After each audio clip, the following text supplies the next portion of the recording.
Hoy vamos a hablar de una palabra que, bueno, seguro que ha aparecido en más de una red social o en algún que otro libro de autoayuda. Sí, seguro. Ikigai. Ikigai, exacto. Es un concepto japonés que muchísima gente asocia casi al instante con un diagrama. Ya sabes, uno de 4 círculos que se cruzan. El famoso diagrama, ¿sí? Ese, el que promete desvelar tu propósito vital. Ahí, en la intersección de lo que amas, en lo que eres buena, lo que el mundo necesita y aquello por lo que te pueden pagar. Una fórmula mágica casi. Exacto. Pero el objetivo de hoy es ir mucho más allá de esa imagen. Con las fuentes que hemos analizado, queremos descubrir qué significa realmente el Ikigai en su contexto original. Porque tengo la sensación de que nos estamos perdiendo algo importante. Vale, vamos a desgranar esto. Y es una exploración súper necesaria, la verdad. Porque ese concepto occidentalizado, ese diagrama, es tan popular, tan visualmente atractivo, que ha eclipsado por completo la idea original. Claro. Es una simplificación que, bueno, a ver, seguro que es bien intencionada, pero se aleja muchísimo de una idea que es culturalmente muy rica y llena de matices. Totalmente. Las fuentes que tenemos nos van a permitir básicamente quitar todas esas capas de pintura para ver qué hay debajo, en la madera original japonesa. Me gusta esa analogía. Pues empecemos por la madera. ¿Qué significa literalmente la palabra Ikigai? Siempre me ha generado mucha curiosidad esas palabras que no tienen una traducción directa, que encierran todo un universo de significado en sí mismas. Es que es una palabra fascinante. Etimológicamente se compone de dos partes. Primero tenemos iki, que en japonés es iki, y significa vida o estar vivo, Es una sola cosa. ¿no? Tiene varios matices. Y cuando se combinan, la palabra resultante, ikigai, se suele traducir como una razón para vivir o, de una forma un poco más poética, aquello que hace que la vida valga la pena. Aquello que hace que la vida valga la pena. Fíjate que ya solo esa frase es mucho más amplia que una simple carrera profesional. Claro, No dice el trabajo, que dice aquello. Puede ser cualquier cosa. exactamente. Y esa amplitud es la clave de todo. Si nos vamos a definiciones más formales, el Oxford English Dictionary lo define como una fuerza motivadora, algo o alguien que le da a una persona un sentido de propósito. Ojo, o alguien. Ahí quería llegar. Me quiero detener en ese o alguien. Abre el campo a que tu Ikigai no sea una actividad, sino una persona. Tus hijos, tu pareja, tus amigos. Exacto. Y eso ya rompe por completo el molde del diagrama que está centrado al 100% en la actividad profesional. Claro, es que nadie te paga por querer a tus hijos, pero para millones de personas es su principal razón para vivir. Precisamente. Y luego tenemos el popular libro Ikigai, el secreto japonés para una vida larga y feliz, que lo describe como la felicidad de estar siempre ocupado. No tanto un propósito final, sino el camino. Eso es. El sentido en la acción, en el hacer. Y ya para redondearlo, el propio gobierno de Japón lo define como un concepto muy amplio, que abarca desde personas hasta actividades, ya sea el trabajo o las aficiones. En resumen, es cualquier cosa que aporte valor y alegría a la vida. No hay una fórmula. Y claro, todo esto nos lleva de cabeza al gran malentendido, Al meollo de la cuestión. al famoso diagrama de Venn, que lo reduce todo a una fórmula. Para muchísima gente, esto es el Ikigai, la intersección mágica entre lo que amas, en lo que eres bueno, lo que el mundo necesita y por lo que te pagan.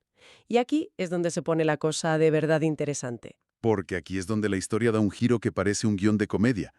El punto clave, y esto es fundamental para entender todo lo demás, es que ese diagrama no tiene absolutamente nada de japonés. Perdonan. No es de origen japonés. Espera. ¿Cómo que no es japonés? Pero si está por todas partes, sin duda Instagram, los libros de coaching, las charlas TED, siempre presentado como el secreto ancestral de Japón. Lo sé, lo sé. Es una de las mayores confusiones culturales de la era de Internet. Pero no, las fuentes son clarísimas al respecto. El diagrama fue creado en 2014. ¿En 2014? ¿Pero si parece milenario? Pues no, fue creado por un emprendedor británico llamado Mark Wing. Y lo más probable es que se inspirara en otro diagrama muy similar, uno sobre el propósito, que había sido creado en 2011 por un astrólogo español. ¿Un astrólogo español? No puede ser. Un astrólogo español llamado Andrés Susunaga. No me lo puedo creer. O sea, ¿me estás diciendo que el secreto japonés que nos venden es en realidad una idea de un astrólogo español reempaquetada por un emprendedor británico? Es casi una broma, pero es exactamente eso. ¡Qué fuerte! del centro y escribió Ikigai en su lugar. Lo publicó en su blog y, bueno, por la razón que sea, se hizo viral a una escala masiva. Alucinante. Y ahora millones de personas creen que ese es un esquema milenario japonés, cuando en realidad es un copia y pega de hace apenas una década. Es increíble. Pero más allá de la anécdota, que es buenísima, esto tiene implicaciones muy serias. Totalmente. Porque al meter el círculo de por lo que te pueden pagar en la ecuación, se pervierte la idea original.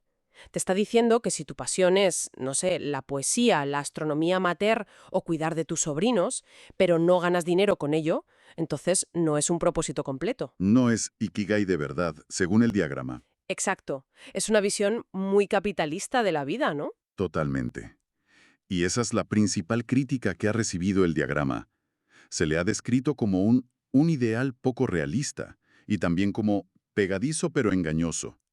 Fusiona la fuerza, el propósito vital, con la necesidad de ser recompensado económicamente. Claro, te impone esa condición. Te impone la condición de que tu razón para vivir tiene que ser rentable.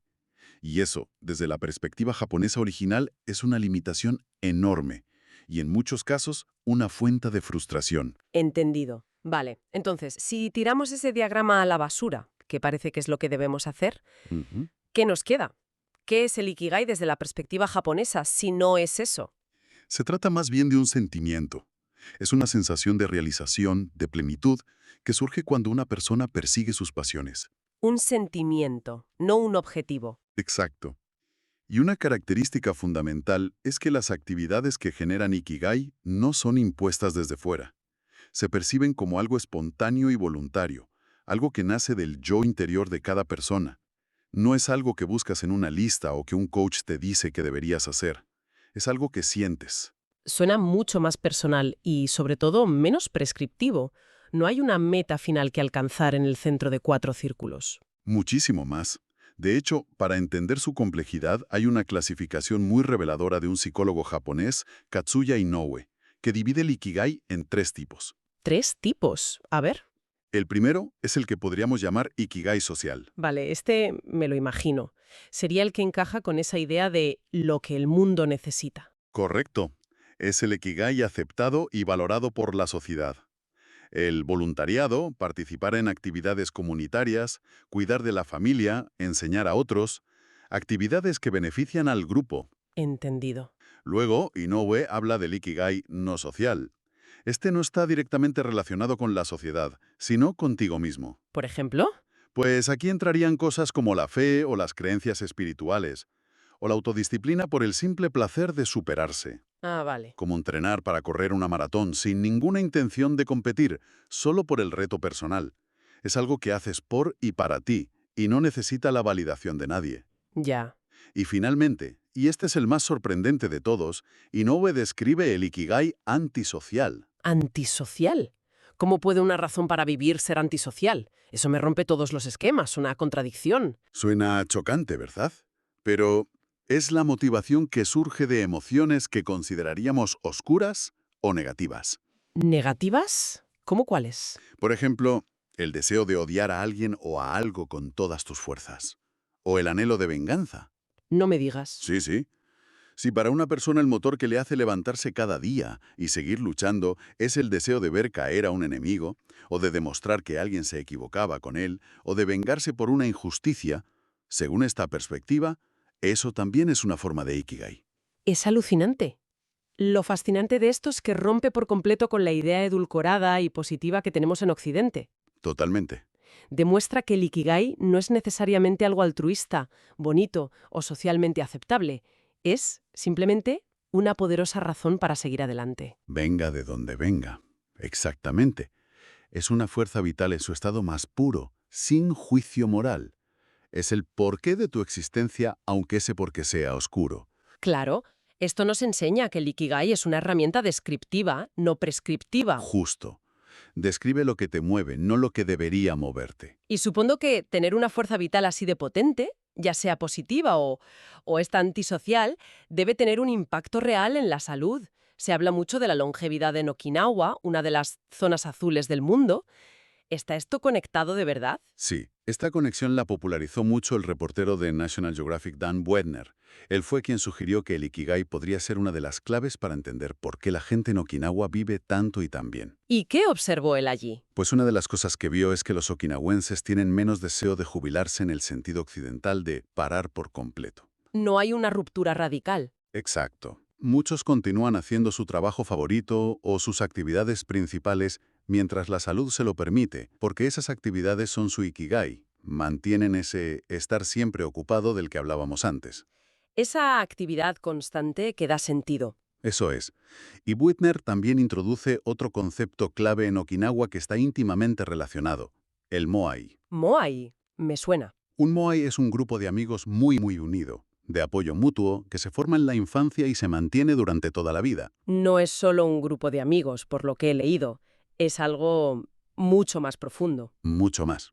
Imagina un grupo de 5 a 10 personas que son tu red de seguridad social, emocional y hasta financiera. Financiera también. Sí.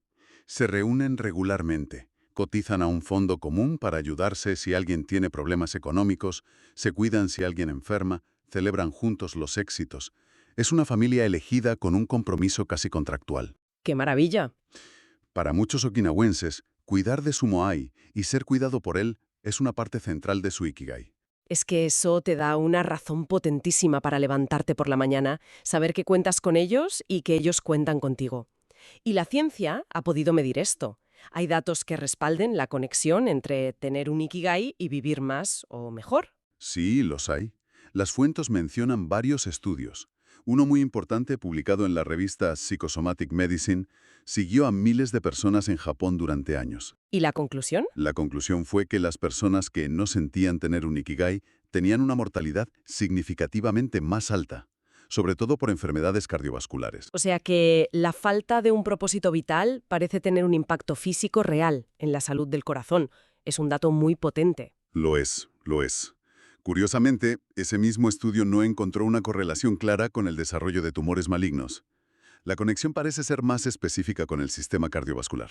Interesante. Y para poder medir todo esto de forma más objetiva, los investigadores han llegado a desarrollar una escala Ikigai. Una escala. Sí, una serie de preguntas para cuantificar el nivel de Ikigai de una persona y poder estudiar sus efectos en la salud física y mental de forma más, más científica. Y esta idea de comunidad, del Moai y de propósito, me hace pensar en cómo ha podido cambiar el concepto con el tiempo. La idea de Ikigai de un abuelo en Okinawa es la misma que la de su nieto, que ahora vive en el bullicio de Tokio. Es una pregunta excelente y la respuesta corta es que no es la misma en absoluto. Me lo imaginaba. Las fuentes citan a la antropóloga Chikako Osawa de Silva, que ha estudiado precisamente esta evolución. Ella contrasta dos visiones muy diferentes. Para las generaciones mayores, las que vivieron la reconstrucción de Japón tras la Segunda Guerra Mundial, el Ikigai consistía en encajar en el molde estándar de la empresa y la familia. Un Ikigai más basado en el deber, en el colectivo. Correcto. Estaba forjado en la cultura del sacrificio por la empresa, que a cambio ofrecía un empleo de por vida. El propósito se encontraba en cumplir con el rol asignado por la sociedad, en subordinar los deseos propios a los del grupo. Ya. En cambio, para las generaciones más jóvenes, que han crecido en un Japón muy distinto, el Ikigai está mucho más relacionado con sueños sobre lo que podrían llegar a ser en el futuro. ¿Y por qué se cambia tan radical? Por el cambio del propio país. Las generaciones jóvenes han visto cómo el modelo de empleo para toda la vida se desmoronaba con las crisis económicas. Han crecido en un mundo más globalizado, con más influencias que celebran el individualismo. Claro. Ya no confían en que la empresa les dé un propósito. Así que lo buscan en ellos mismos. Es un camino mucho más, individualista, centrado en la autorrealización personal. Aunque eso signifique no encajar en el molde tradicional. Justo. Es el reflejo de una transformación social gigantesca. ¿Y en cuanto a su historia? ¿Cuándo se empezó a hablar de este concepto de forma más académica? Porque aunque sea una idea cultural antigua, alguien tuvo que ponerle nombre y analizarla. El concepto es antiguo, sí, pero su popularización en el discurso moderno se le atribuye principalmente a una mujer, la psiquiatra Mieko Kamiya. Ah, sí. Sí. En 1966 publicó un libro que se considera la piedra angular de todo esto. Se titulaba Ikigai Nitsuite, que se traduce como sobre el significado de la vida. Fue ella quien realmente lo introdujo en el debate público y académico, sentando las bases para casi todo lo que se ha escrito después. Bien, hemos cubierto mucho terreno. Hemos desmontado el famoso diagrama, hemos visto que el Ikigai es un concepto japonés mucho más personal, sutil y profundo, Mucho más. que no tiene por qué ser algo grandioso, ni estar ligado al trabajo o al dinero. Y hemos descubierto cosas realmente sorprendentes, como su origen occidentalizado y la existencia de un Ikigai antisocial. Entonces, ¿qué significa todo esto? Significa, creo yo, que la búsqueda de propósito puede ser mucho menos estresante y grandilocuente de lo que nos han hecho creer. El verdadero Ikigai, el japonés, puede encontrarse en las pequeñas cosas. En el día a día. En el trabajo, por supuesto que sí, pero no tiene por qué estarlo, y desde luego no exclusivamente. Es más una suma de cosas. Es la suma de todo aquello que da sentido y alegría a la vida cotidiana. No es una única meta que hay que alcanzar, sino un tejido de momentos, relaciones y actividades. Un enfoque mucho más amable, mucho más realista y sobre todo más accesible para cualquiera. Totalmente. Y eso me lleva a un último pensamiento para quien nos escucha. A ver, Sabiendo que el Ikigai no tiene por qué ser una única gran pasión que se deba monetizar, sino que puede ser una colección de pequeñas actividades y relaciones que dan sentido al día a día, ¿cómo podría cambiar la forma en que una persona busca su propia razón de ser, lejos de la presión de encontrar un único y perfecto propósito vital?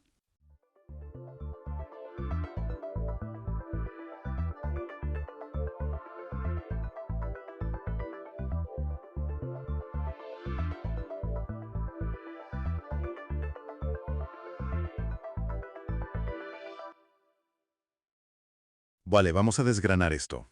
Hoy nos metemos de lleno en un sistema cuyo nombre, la verdad, resuena con una fuerza terrible en la historia del siglo XX, el apartheid. es que la propia palabra ya lo dice todo. Viene del afrikáans y significa literalmente separación. Exacto. Y pocas veces un nombre ha descrito algo de forma tan precisa y a la vez tan escueta. Fue este sistema de segregación racial, hecho ley, que gobernó Sudáfrica y la actual Namibia desde el 48 hasta principios de los 90. Mm, Para este análisis nos basamos en un artículo muy completo de Wikipedia que documenta toda la historia, las leyes, el impacto. Y nuestra misión hoy es entender no solo los hechos, sino la lógica que había detrás. O sea, ¿cómo se pudo construir algo tan metódico? Y sobre todo, ¿qué significaba vivir bajo esa sombra? Claro. Y cómo, al final, después de décadas de lucha, se consiguió derribar. La discriminación racial en Sudáfrica no empezó en 1948, ni mucho menos. Tenía unas raíces coloniales muy profundas. Claro, venía de antes. Lo que hizo el apartheid, y esto es lo que lo convierte en un caso de estudio tan aterrador, fue coger esa discriminación y convertirla en una arquitectura legal, burocrática, sistemática, En una máquina. en una máquina, ¿sí? Se creó una ideología de Estado basada en el Baskap. Es una palabra afrikáans que se podría traducir como dominio del jefe o más directamente supremacía blanca. No era solo racismo, era ingeniería social. Entiendo. Para entender bien este entramado, yo creo que lo mejor es que lo dividamos en partes. Podríamos empezar por las leyes que lo sostenían, si te parece. Me parece perfecto, porque un sistema así no se sostiene solo con violencia, necesita todo un andamiaje legal que lo justifique. Y todo se acelera, como decías, tras las elecciones del 48, cuando el Partido Nacional llega al poder. Con esa promesa, básicamente. Claro, su programa electoral era el apartheid, y no perdieron el tiempo, ¿eh? Empezaron a legislar sobre los aspectos más íntimos de la vida. De forma casi inmediata. Fíjate en las primeras leyes. La Ley de Prohibición de Matrimonios Mixtos, de 1949, y un año después, la Ley de Inmoralidad. O sea que no solo prohibían casarse. No. Criminalizaban cualquier relación sexual interracial. El Estado se metía literalmente en la cama de la gente. Pero eso era solo el principio. La verdadera piedra angular, la viga maestra de todo el edificio, fue la Ley de Registro de Población de 1950. Espera un momento. Eso suena administrativamente a pesadilla. En un país con siglos de convivencia, de mestizaje, ¿cómo demonios decidían quién pertenecía a qué grupo? No podía ser tan simple como mirar el color de la piel. Ahí está la clave de la crueldad del sistema. Tienes toda la razón. No era simple. Y los métodos eran una mezcla de burocracia fría y humillación pública. A ver, La ley establecía 4 categorías: blancos, negros, que además se subdividían por etnias, colors, o sea, mestizos, e indios. Y para los casos dudosos, que eran muchísimos, se crearon unos tribunales de clasificación racial, que usaban criterios, pseudocientíficos y vejatorios. Aquí es donde entra la infame prueba del lápiz. La he leído. Parece una broma macabra. Pero era terriblemente real. Un funcionario te metía un lápiz en el pelo, si al sacudir la cabeza el lápiz se caía, podía ser clasificado como colored o incluso blanco. Si el pelo, por ser muy rizado, lo retenía, eras clasificado como negro. ¡Qué fuerte! Imagina lo que suponía. Miembros de la misma familia, hermanos, podían acabar en categorías raciales distintas por el criterio arbitrario de un burócrata. Uno podía seguir en su casa y al otro le ordenaban mudarse a un gueto. Se destrozaron familias. Y esa clasificación definía toda tu existencia. Dónde podías vivir, a qué escuela ir, qué trabajo tener, todo. Es una burocracia del horror, vamos. Y entiendo que esta separación se manifestaba en dos niveles, ¿no? Por un lado, la humillación del día a día y por otro, un plan mucho más grande. El petty apartheid y el grand apartheid. El petty apartheid, el pequeño, era esa segregación constante y visible en cada esquina. Bancos en los parques con el cartel de Europeans Only, playas separadas, entradas distintas en las oficinas de correos. Lo que todo el mundo tiene en la cabeza cuando piensa en el apartheid. Eso es, y es crucial entender que no era una separación de iguales. Los servicios e instalaciones para la población no blanca eran siempre, y de forma deliberada, de una calidad infinitamente inferior. Era un recordatorio psicológico constante. Una humillación diaria que, como decías, era solo la punta del iceberg de un plan mucho más siniestro. No se trataba solo de separar bancos en un parque, sino de redibujar el mapa entero del país. Precisamente, ahí es donde entramos en lo que se conoció como el Grand Apartheid, el Gran Plan. Su principal arquitecto fue Hendrik Verwoerd, que fue primer ministro. Su visión, que él vendía al mundo como desarrollo separado, era en realidad una estrategia de desposesión a gran escala. ¿Y cómo lo hicieron? La herramienta clave fue la Ley de Áreas de Grupo de 1950, que dividió todas las ciudades en zonas residenciales estrictamente segregadas. Esto provocó uno de los mayores procesos de desplazamientos forzosos de la historia moderna. Y es aquí donde nace la idea de los homelands o bantustanes, la culminación lógica de esa separación. Es la culminación, sí. La idea era coger al 70% de la población, la mayoría negra, y reasignarla a 10 patrias tribales o bantustanes. Y me imagino que no les darían las mejores tierras. Juntas, estas 10 patrias sumaban apenas el 13% del territorio de Sudáfrica. Y, por supuesto, era el 13% menos fértil, sin recursos, sin industria. Los números son brutales. Asignar el 13% de la tierra al 70% de la gente. Es matemáticamente una declaración de intenciones. Y esto implicó mover a la gente por la fuerza, claro. A una escala masiva. Se estima que entre 1960 y 1983, 3,5 millones de africanos negros fueron expulsados de sus hogares y reubicados en estos bantustanes. Un ejemplo que se convirtió en símbolo de esta brutalidad fue la destrucción de Sophiatown, en Johannesburgo. Sí, un barrio que era una excepción a la regla, ¿no? Un lugar vibrante, multirracial, donde los negros podían ser propietarios de tierras, un centro cultural increíble. A 2,000 policías armados, desalojó a sus 60,000 habitantes, trajo las excavadoras y lo borró del mapa. ¡Qué barbaridad! Y para añadir una capa de crueldad casi teatral, construyeron encima un nuevo suburbio solo para blancos al que llamaron, y esto es real, Triunfo. Hay que tener cinismo para eso. Pero la genialidad perversa del sistema de los bantustanes iba un paso más allá. El objetivo final era político. El gobierno empezó a declarar a estos bantustanes como países independientes. Países independientes. Sí, 4 de ellos, Transkei, Bophuthatswana, Benda y Ciskei, llegaron a aceptar esta independencia ficticia. ¿Y qué implicaba eso para la gente que vivía allí? Implicaba que de la noche a la mañana dejaban de ser ciudadanos sudafricanos. El gobierno les revocaba la ciudadanía. Se convertían en extranjeros en el país donde habían nacido. O sea que la jugada maestra era crear una clase trabajadora sin derechos dentro de sus propias fronteras. Exactamente. Los convertían en mano de obra extranjera desechable, que necesitaba un permiso para trabajar en la Sudáfrica blanca, sin derechos políticos, sin capacidad de protesta, sin ciudadanía. Es un truco legal para justificar la opresión total. Me imagino la respuesta del resto del mundo. ¿Nadie se pudo creer esta farsa o sí? En absoluto. Y ese es un punto clave. Ningún país del mundo, con la única excepción de la propia Sudáfrica, reconoció jamás la independencia de estos bantustanes.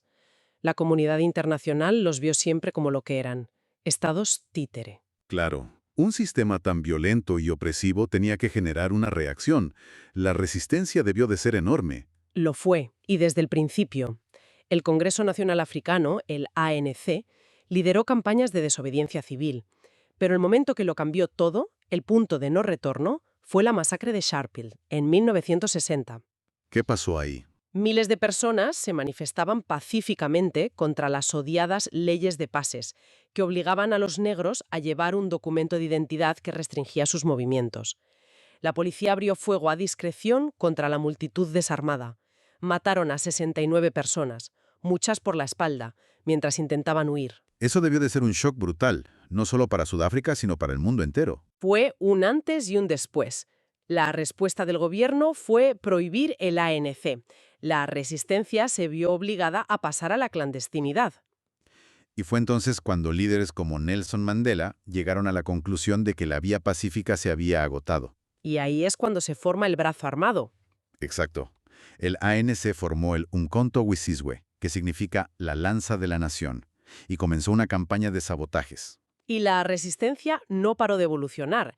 En los años 70 surgió una figura potentísima, Steve Biko, y el movimiento de conciencia negra. Su enfoque era diferente, ¿verdad? Era más una batalla psicológica. Totalmente. Biko entendió que el arma más poderosa del apartheid no eran solo las leyes o la policía, sino el sentimiento de inferioridad que inculcaba en la población negra. Su mensaje era de autoafirmación, de orgullo. Black is beautiful. Liberarse mentalmente para poder liberarse políticamente. Esa es la idea. Y esto era increíblemente subversivo para el régimen. Lo consideraron tan peligroso que en 1977 fue arrestado, torturado brutalmente y asesinado bajo custodia policial. Tenía solo 30 años. Y justo un año antes de su asesinato, en el 76, ocurre otro de los grandes levantamientos, la sublevación de Soweto, esta vez protagonizada por estudiantes muy jóvenes. Sí, miles de estudiantes de secundaria salieron a las calles para protestar por una nueva ley que imponía el afrikaans, la lengua de los opresores, como idioma obligatorio en las escuelas negras. La policía respondió con una violencia desmedida, disparando contra niños y adolescentes. La foto de Héctor Pieterson. La foto de Héctor Pieterson, un niño de 12 años moribundo en brazos de un compañero, dio la vuelta al mundo. Se convirtió en otro símbolo imborrable. Las cifras oficiales hablaron de 23 muertos. Hoy se estima que pudieron ser hasta 700. Con una resistencia interna tan fuerte y la imagen internacional por los suelos, ¿cómo reaccionó el gobierno? Se atrincheraron aún más. Se atrincheraron, desarrollaron lo que llamaron la doctrina del ataque total. En plena Guerra Fría, se presentaron ante Occidente como el último bastión contra el comunismo en África, usando esa excusa para justificar una represión salvaje. Los 80 fueron la década de los estados de emergencia, de las detenciones sin juicio, de la tortura. Pero mientras ellos se encerraban, el mundo empezaba a cerrar el cerco. La presión internacional tuvo que ser un factor decisivo. Fue el otro gran pilar que llevó a la caída del sistema, sin duda. La ONU ya había impuesto un embargo de armas y se empezaron a aplicar sanciones económicas. Pero lo que realmente dolió y caló en la mentalidad de la Sudáfrica blanca fue el boicot deportivo y cultural. Esto es interesante. ¿Por qué algo como el deporte tuvo tanto impacto? Porque el deporte, especialmente el rugby y el cricket, era casi una religión para la población afrikáner. Verse excluidos de las competiciones internacionales, que sus amados Springboks no pudieran jugar, fue un golpe psicológico durísimo. Un aislamiento que sentían en su día a día. Exacto. Y el boicot cultural también funcionó. Músicos de todo el mundo se unieron al movimiento Artists United Against Apartheid y se negaron a actuar allí. El caso del jugador de cricket Basil de Oliveira fue el colmo. ¿Qué pasó con él? Era un sudafricano Collard, un jugador brillante que tuvo que emigrar a Reino Unido. Cuando fue seleccionado por Inglaterra para una gira por Sudáfrica, el gobierno sudafricano le denegó la entrada.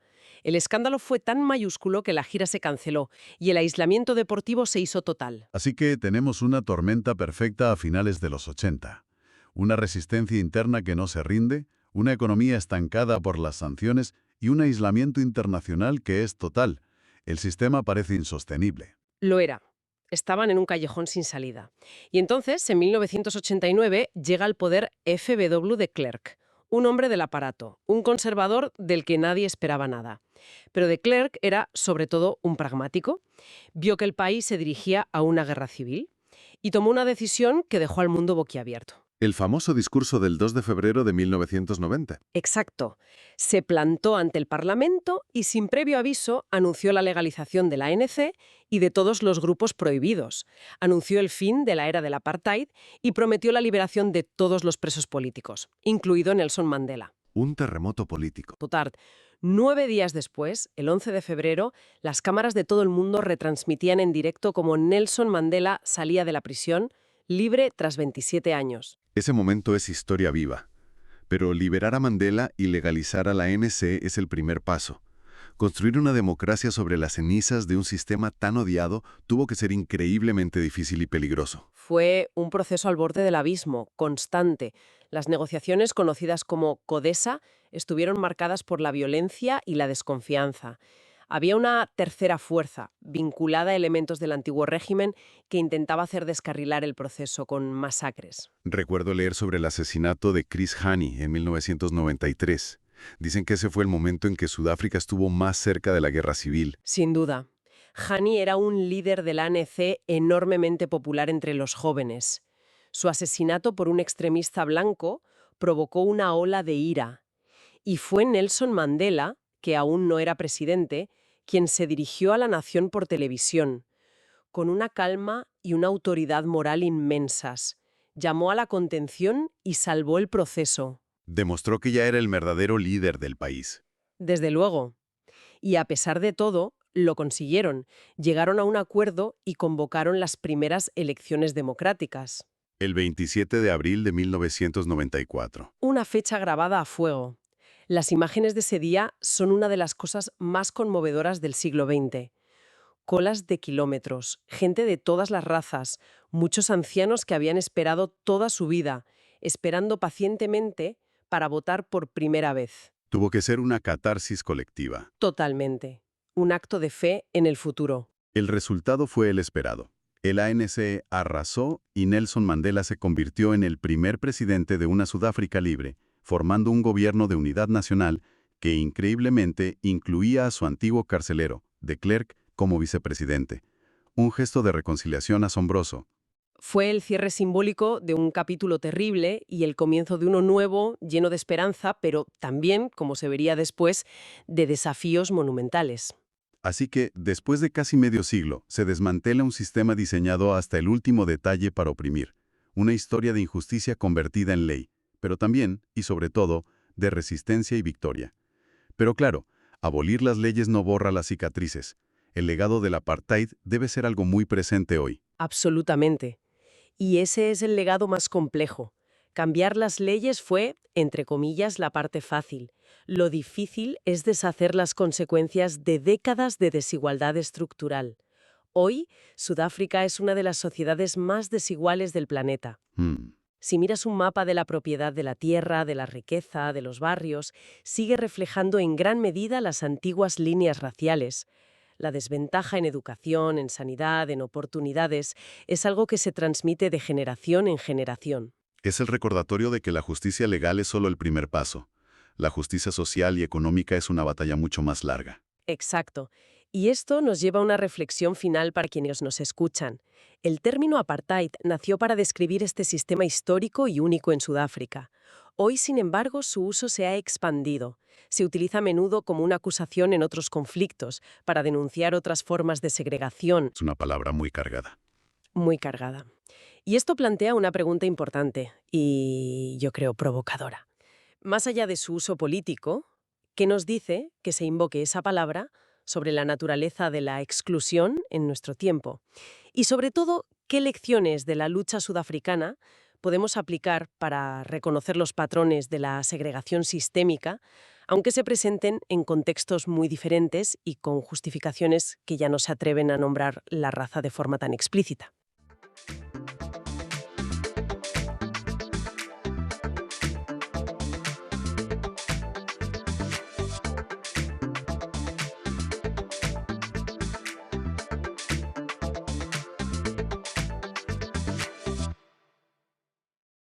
Hoy nos metemos de lleno en un tema que, bueno, nos define a diario, casi sin que nos demos cuenta, la identidad digital. Totalmente. Cada vez que cogemos el móvil, cada inicio de sesión... Ahí está. Exacto. Y la cuestión es, ¿sabemos de verdad lo que es? Porque parece que va mucho más allá de un usuario y una contraseña. Muchísimo más. Para analizarlo bien, hemos partido de un documento base muy completo, que es el artículo de la Wikipedia sobre identidad digital. Y lo vamos a usar un poco como mapa. Es un punto de partida genial, sí. Nuestra misión hoy es, bueno, es ambiciosa. Queremos entender de qué está hecho nuestro yo digital. Cómo se verifica, quién lo controla... Justo. La gran pregunta que creo que va a estar flotando todo el rato es, en el mundo online, ¿quiénes somos realmente? Y sobre todo, ¿quién tiene el mando de esa versión de nosotros? Una pregunta clave, desde luego. Vale, pues si te parece, empezamos por lo más básico. La definición. ¿Qué es la identidad digital? Porque no es mi perfil de Instagram, ¿verdad? No, eso es solo la punta del iceberg. La identidad digital es el conjunto de todos los datos que existen sobre una persona en sistemas informáticos. O sea, todo. Todo. Tu email, claro, pero también tu historial de búsqueda, los me gusta que das, las rutas que haces con el GPS del móvil, lo que compras... Es como una especie de sombra de datos que te sigue a todas partes. Exacto, una sombra. Y con esa sombra, con todos esos datos dispersos, se puede reconstruir quién eres en el mundo físico, con una precisión que a veces asusta un poco. Y aquí entra un concepto que mencionaba el artículo y que me pareció fascinante. El doble de datos. El data double. Sí, esto es fundamental para entenderlo. No se trata solo de que haya datos sobre ti en un cajón. Es que con esos datos se está creando una segunda versión de ti, un doble digital. ¿Un doble? ¿Con qué propósito? Pues su función principal es ser un modelo predictivo. Es una versión de nosotros con la que los algoritmos pueden interactuar, no solo para saber qué te gustó ayer. Sino para predecir qué querrás mañana. Justo. Es una versión de ti optimizada para las máquinas. Y esto, claro, nos lleva directamente al modelo de negocio que ha dominado Internet. El famoso, si es gratis, el producto eres tú. Ese mismo. El trato era, tú me das tus datos y yo te doy servicios gratis. Redes sociales, buscadores... Pero eso está cambiando, ¿no? Está empezando a cambiar, sí. La gente es cada vez más consciente del valor y del riesgo de sus datos. Y por eso vemos que muchas empresas, editores y servicios están virando Hacia las suscripciones. hacia suscripciones, hacia los pagos directos. Prefieren que pagues por el contenido a tener que depender de esa recolección masiva de datos. Es un cambio lento, pero muy significativo. Entendido. Tenemos ese doble de datos por ahí. Pero claro, esto nos lleva a la siguiente pregunta. Si las contraseñas son, como todos sabemos, un desastre, El eslabón más débil, sin duda. ¿cuál es la alternativa? O sea, ¿cómo puede un sistema saber que soy yo de verdad sin que yo le dé una clave secreta que me puedan robar? Pues aquí es donde la tecnología se pone increíblemente sofisticada. La respuesta es la autenticación basada en el comportamiento. En el comportamiento. Sí, ya no se trata de algo que sabes como una contraseña, se trata de cómo eres digitalmente. Los sistemas analizan patrones, la velocidad a la que tecleas, cómo mueves el ratón, los gestos que haces en la pantalla del móvil. Espera. ¿Me estás diciendo que un sistema sabe que soy yo por mi forma de escribir o por las apps que uso por la mañana? Exactamente. Y por las redes wifi a las que te conectas, las horas a las que lo haces. Son cientos, miles de microcomportamientos. Eso es. A la vez alucinante y un poco inquietante, ¿no? ¿Y qué fiabilidad tiene? No se puede imitar. Es casi imposible. Imitar una contraseña es fácil. Imitar tu sinfonía de comportamientos digitales acumulada durante años es prácticamente imposible. El sistema crea un perfil de tu normalidad. Una línea base. Eso es. Y cuando inicia sesión, compara ese momento con miles de tus momentos pasados. Si los patrones encajan, si todo converge, puede verificar tu identidad con una precisión de hasta el 95%. ¿Y si no encaja? ¿Si de repente hago algo raro? Si hay una divergencia clara, salta una alarma. Por ejemplo, te conectas desde un país en el que nunca has estado, a las 4 de la mañana desde un dispositivo nuevo. El sistema lo marca como un posible fraude. Es una bandera roja. Claro, pero me surge una duda.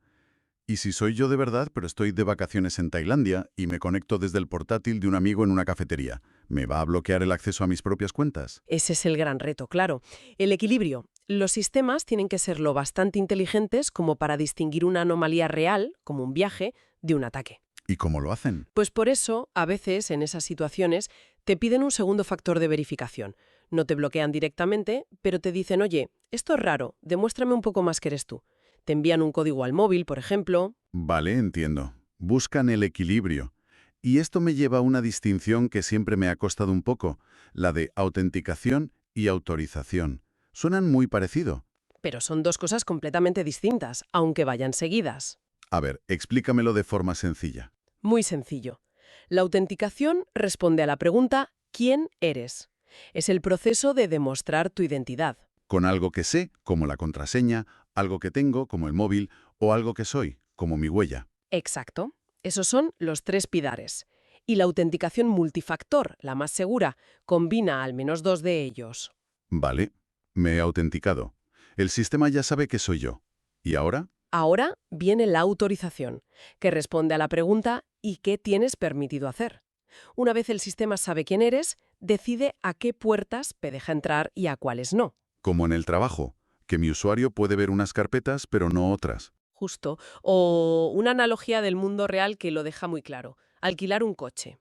Cuando lo alquilas, la empresa te hace una preautorización en la tarjeta de crédito por, digamos, 500 euros para la fianza. Sí, te lo retienen, que se dice. No te lo cobran, pero está bloqueado. Exacto. Ese dinero sigue siendo tuyo, está en tu cuenta, pero no puedes usarlo. La empresa de alquiler ha puesto un límite temporal a lo que puedes hacer con tu propio dinero. Eso es la autorización. Claro. Y si luego intento pagar una cena cara, a lo mejor me rechazan la tarjeta, aunque tenga saldo de sobra. Porque una autorización previa ha limitado tu capacidad de acción. Pues en el mundo digital es lo mismo. Una vez autenticado, el sistema te autoriza a hacer unas cosas y otras no, según tu perfil. Vale. Ahora sí que lo veo claro. La tecnología es potentísima, pero una tecnología así tiene que tener unas consecuencias sociales y legales enormes. Gigantescas. Yo no mal es solo de que te roben la contraseña del correo. Hablamos de suplantación de identidad para cometer delitos, fraudes a gran escala. Y supongo que la ley va, como siempre, por detrás, intentando alcanzar a la tecnología. Va con mucho esfuerzo, sí. Tradicionalmente las leyes protegían la información, los datos como si fueran objetos. Pero ahora está surgiendo un concepto legal que es mucho más profundo: el derecho a la autodeterminación informativa. Suena muy solemne. ¿Qué quiere decir? Quiere decir que el foco ya no es el dato, es la persona. Lo que se protege no es tu número de teléfono, es tu derecho como individuo a decidir quién recoge tu información, para qué la usa, cómo y cuándo se borra. O sea, es devolverle el control a la persona. Exacto. Es proteger tu autonomía en un mundo donde nuestros datos son, bueno, el nuevo petróleo. Y hablando de personas, hay un tema que es inevitable y un poco delicado: la muerte digital. ¿Qué pasa con todo ese rastro, con ese doble de datos, cuando nosotros ya no estamos aquí? Es un problema cada vez más presente. Es muy duro, por ejemplo, ver en una red social el recordatorio del cumpleaños de un amigo que ha fallecido. Uf, sí. Es un fallo del sistema que no entiende de duelo. Y es un recordatorio de que nuestra vida digital se ha vuelto tan real que también necesita un final digno. Y se está haciendo algo al respecto. Las empresas tienen planes para esto. Empiezan a tenerlos. Por ejemplo, Meta ya tiene protocolos bastante claros. Permiten a los familiares convertir una cuenta en un perfil conmemorativo, como un homenaje, O borrarlo todo. o solicitar su eliminación completa. Borrar fotos, mensajes, todo. Es el reconocimiento de que esa vida digital también necesita un cierre. Todo esto nos lleva a la gran tensión del tema. La comodidad que nos da tener una identidad unificada frente al riesgo brutal que supone para la privacidad. Es el gran dilema, sin duda. Es comodísimo poder acceder a todo con un solo clic, con una identidad única. Pero claro, eso se convierte en lo que los expertos llaman un punto único de compromiso. Un objetivo golosísimo para los hackers. Exacto. Si consiguen entrar ahí, no se llevan una contraseña, se llevan tu vida digital entera. Y aquí es donde entran las grandes regulaciones, como el famoso RGPD europeo, ¿no? Para intentar poner orden. Justamente. El Reglamento General de Protección de Datos es el intento más ambicioso hasta la fecha de equilibrar esa balanza. No prohíbe la tecnología, pero le pone reglas. ¿Qué tipo de reglas? Esa que borre tus datos. Es un esfuerzo titánico por poner a la persona de nuevo en el centro. Y fíjate, ya no es solo un debate entre empresas y reguladores. Los propios estados se están metiendo de lleno, creando sistemas de identidad digital nacionales. Absolutamente. Y es fascinante ver los diferentes enfoques que hay. Por ejemplo, Pues tienes a Estonia, que es casi una utopía digital. Su tarjeta de identidad electrónica te sirve para todo. Votar, pagar impuestos, ver tu historial médico. El país funciona sobre esa base. suena increíblemente eficiente. Lo es, pero exige una confianza en el Estado altísima. Y luego tienes el otro extremo, la India, con su sistema biométrico Aadhaar. El de las huellas dactilares y el iris, ¿no? Sí, es el sistema de identificación más grande del mundo. Ha incluido a millones de personas en el sistema financiero, lo cual es bueno, pero también ha generado debates enormes sobre la vigilancia y la exclusión de quienes se quedan fuera. Claro, la eficiencia frente al riesgo de un control social masivo. Justo. Y no son los únicos, ¿eh? Ucrania, en plena guerra, ha acelerado su app DIA, que legaliza los pasaportes digitales. Y la Unión Europea en su conjunto está avanzando con la Cartera de Identidad Digital Europea. Un intento de que todos tengamos una identidad digital válida en toda la Unión. Exacto, un sistema seguro y voluntario. Y en Estados Unidos siempre parecen ir un poco por libre en estos temas. Su caso es particular, sí. Han dependido siempre del número de la Seguridad Social para todo. Y ese número nunca se diseñó para ser un identificador seguro. Es un caos, ¿no? Es un problema. Pero ahora intentan modernizarse con leyes como la Improving Digital Identity Act. Y a nivel de estados ya hay avances. Colorado, por ejemplo, fue pionero. ¿Qué hicieron? Crearon una app, My Colorado, que fue la primera identificación digital oficial del país, válida para comprar alcohol o para identificarte ante la policía. Y ya tiene más de 1 millón de usuarios. Vaya, es una señal de que si la herramienta es útil y la gente confía, la adopta. Es una señal clara de hacia dónde vamos, sí. Bueno, creo que hemos hecho un recorrido bastante completo. Empezamos con ese doble de datos que nos representa. Vimos la tecnología que nos identifica por cómo nos comportamos. Pasamos por las batallas legales por el control de nuestra información. Y hemos acabado viendo cómo los países ya están construyendo una auténtica ciudadanía digital. Sin duda. Y para cerrar, si me permites, me gustaría dejar una última reflexión en el aire. Adelante. Hemos hablado de la identidad digital como un conjunto de datos, como algo técnico, legal. Pero a medida que estos sistemas se vuelven más y más detallados, más predictivos, hay que plantearse algo. A ver, ¿En qué momento nuestro doble digital deja de ser un simple reflejo de quiénes somos y empieza a dictar quiénes deberíamos ser? qué buena pregunta. ¿Cuándo ese perfil que han creado sobre nosotros empieza a influir en nuestras decisiones reales? Cerrándote la puerta a un crédito, sugiriéndote una carrera. ¿Dónde está esa frontera, entre una representación útil y una fuerza que los moldea y nos dirige sin que apenas nos demos cuenta?